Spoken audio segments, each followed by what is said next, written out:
the Prophet, this kashf of the Prophet, and by extension of the teacher, because when we talk about the Prophet, we're talking about the teacher, right? This unveiling of him is the all-encompassing unveiling. It is one of how this Prophet seals what is open and opens what is sealed. Reveals to you what you don't understand, so that you finally get an understanding. It gives you the ability to have access to understanding what's going on.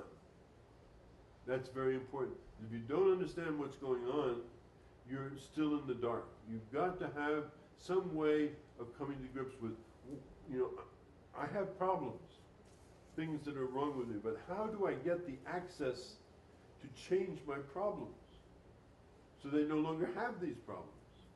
Somebody has to explain to me, because I can't see. Because if I could see, I could solve my problem. But I can't see. So I trust this person to reveal to me, by one way or another, they have many ways of doing that, what my problem is, so that I can begin to untake that problem. Undoubtedly, then when I finish with that one, there will be the next problem and the next problem. There's a long process of doing that, but that's what has to happen. And I need that outside view, which will enable me to change the way I am as a human being. When I'm coming up, because where am I going? Where am I going? I'm going to Khalaq al-insan fi ahsani taqwim. I created a human being in the best of forms. So what is the end of my journey? The end of my journey is to return to the ahsani taqwim, to become a perfect human being. This is what I want to become. And by whatever reasons I've descended to whatever level I've descended, and so the process is a process of going up from this other place to another place. And for this, first I have to recognize that God exists. La ilaha illallah. I have to recognize that there is a God. Because if there's no God, why should I bother? If there's no Allah, why should I bother? If there is nothing there, there's no reason to do anything. I might as well just be a rapist or a killer or a corrupter or whatever it is. There's nothing, you know, take what you get. I'll take $230 million a year and screw people out of their things, and I don't care if they lose their houses and stuff like that. I'm going to get mine, right? That's what's operating today. I mean, you see it everywhere, don't you? I mean, corporate malfeasance and so on and so forth like that. People who don't give a damn about what happens to people, they just want the money. You just see that? I mean, you open the newspaper, you see that's what's going on. They don't care. So they don't believe in, there's nothing called Allah. There's nothing called Allah. Who's that? Allah? Well, you know, I'm going to get mine, you know, and that's it. Oh, I die and I go in a hole, and so what? All right, I've had the best, right? I've lived a life. That's where they're coming from. But then there are those people who take that step. They say, no, there's something more than that. This becomes people who have morals, people who have a different way of looking at life. So they have taken that step, but that may be enough for them to take that step. But then there's the people who will take the next step and say, I want to really change myself. I want to become a really different, and to do that, I need help. I can't help myself. I'm not enough to help myself. So they go for the teacher. They go to find the teacher and like that. So this is a whole, that's another part of the whole process that you have to undertake. And we can say a lot about this thing, but I think that, you know, basically it's clear. And I have what time am I supposed to stop now? Hajjah? Jesus. 12:45. 12:45. Okay, Yes. good.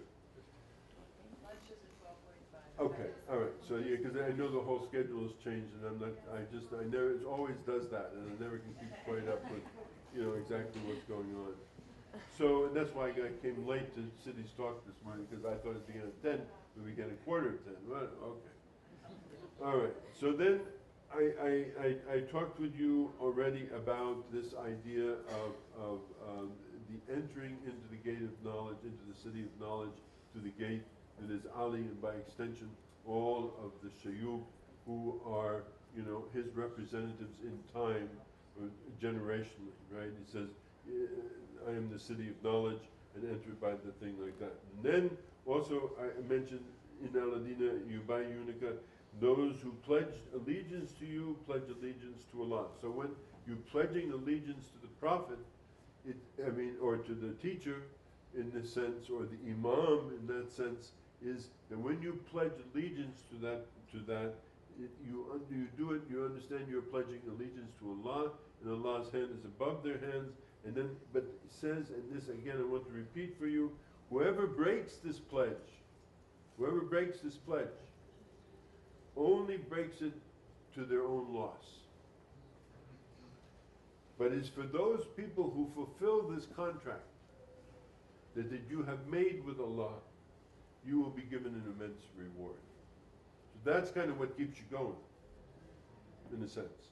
In other words, all of us know, I've been doing this for a long time now, and I have people who leave. And I'm sure in this community you've run across people who leave. But they have to understand. I know a person who gave somebody, and I warned them about it at the time. I said, you know, be careful, you know, really think about what you're doing and so forth. They went out and they gave bayat to somebody. Okay? Very good teacher. Very good teacher. That's not the point. 3 weeks later, they met this person who really, you know, floated their boat. You know, really was what they were looking for. Really was what they were looking for. In truth, really was the person that they were looking for, and it really is a good fit. But this person in 20 some odd years has not moved. Knowledge has come, yes, but knowledge has come on a horizontal plane. We could call it spiritual materialism. No, I think Chogyam Trungpa called it that at one point. But that's what it is. In other words, they have gained knowledge, but the knowledge is not a vertical knowledge into the depths of their being, but they've added, because this person is a giant intellect, and they are a giant intellect, and so it was a marriage made in heaven, so as to speak, but it was made too late. Just the way it turned out. They should have never, you know, done what they did, but they did what they did. So what happened? Well, they went to him and said, could you let me go, and so on and so forth like that. Well, yeah, so on and so forth. But what's happened really, I've watched this over like a long period of time, that person has not increased except horizontally in knowledge. That depthening of knowledge, because what we want is depthening. We don't want to just get more stuff. That's like somebody's got 20 pair of shoes. Oh, okay. How many pair of shoes can you wear, you know? Or, you know, like they arrested this woman in Washington who was pilfering her place that she worked for. What was she spending her money on? Bags. Purses. She had 40 purses in her house. I mean, how many purses do you need? You know, I mean, you need a bag to carry your stuff around. You know, but that's what happens. People go for that. They go for the stuff. I mean, this society is filled with people who go for stuff. You know, they just get more of this and more of that, and so, oh, you know, I mean, I think I have 60 taspis at home. You know, I mean, people give them to me. I say, oh wow, that's a great one. I get another one. I mean, you know, how many taspis can I can't. I don't think I can do 60 at a time. You know, I can use one. You know, but you know, that's the way it is. You know, you get stuff. Right? It's part of, you know, growing up in this place. Stuff. So watch for that. You have to be careful with this thing that you go, you know, to try and go to the depths of what it is. Try and get the deepening of the teaching. Not just simply say, oh, now I know about this, now I know about that, now I got this thing down, I got that thing down, but how to get into the depths of the thing. So, I don't know. I think that I actually think that this is about as much right now. I think I've communicated a lot today and a lot to think about. I don't want to. I want to start fresh again and go more with this thing of understanding.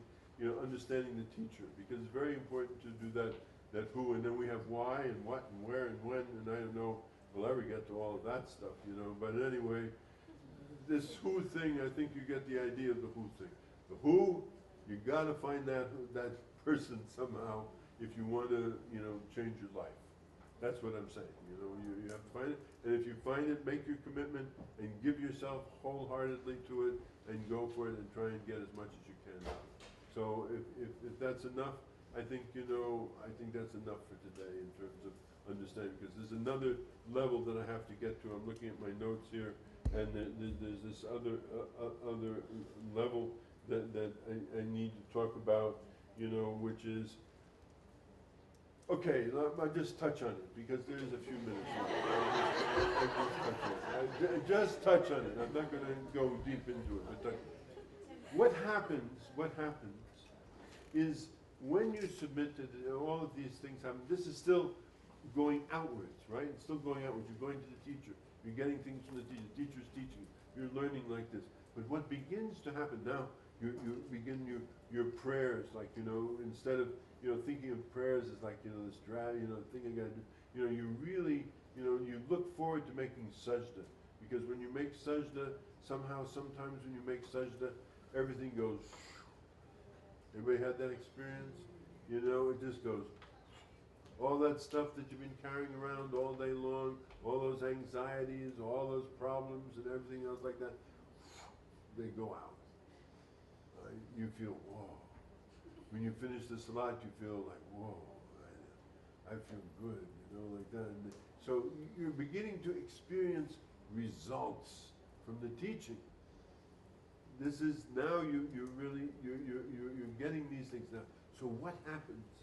So that's what happens is this begins to happen, and what happens is, remember, and Sidi talked about that today, and I talked about it before, which is Allah, the Hadith Qudsi saying, nothing contains me but the heart of the mu'min.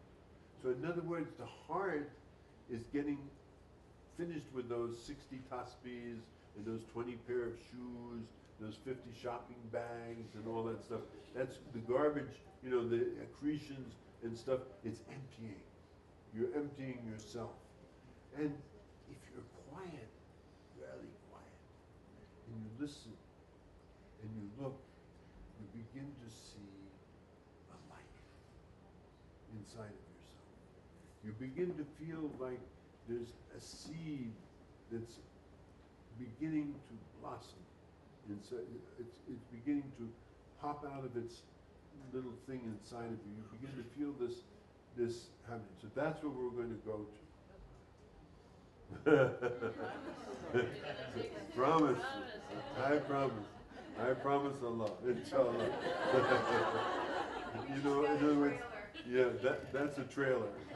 That's the trailer, right? That's like the trailer. But that's what we want to talk about, because that is like the next step of the thing. Is like, what happens inside of you?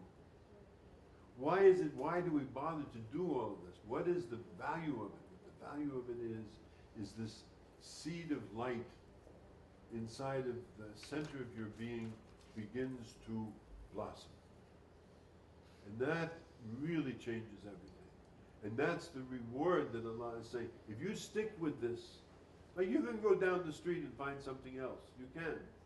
There's some other sheikh teaching 3 mountains away, I'm sure. There always is, you know. That's the way it is. But if you stick with it, if you find, you said, this guy, he's doing, and you stick with it like that, what happens is, insha'Allah ta'ala, as the problems begin to go away, you find that inside of yourself, something really begins to change for you. And that's what it's all about, really. And it's not what it's all about, but it is certainly a lot of it is what it's about. Because if you don't get, well, I won't go into it anymore. That's all right. Okay. Fatiha, inshallah. Bismillahirrahmanirrahim. Alhamdulillahi Rabbil Alameen. Ar-Rahman Ar-Rahim. Maliki Yawmiddin. Iyyaka na'budu wa iyyaka nasta'in. Ihdina as-sirata al-mustaqim. Sirata alladhina an'amta alayhim. Ghayril maghdubi alayhim wa lad-dallin. Amin. Remember this thing that I said today about Fatimah. This is a very, very, very, very, very important understanding. Very important to understand. And I'd say 90% of the teachers never touch on it. You never get that understanding. This is a very, very, very important understanding. So I urge you to, what? No, I can't see. I have the wrong glasses on today. This is part of my problem. I heard something happening downstairs, and I ran out the door, and I didn't change my glasses, and so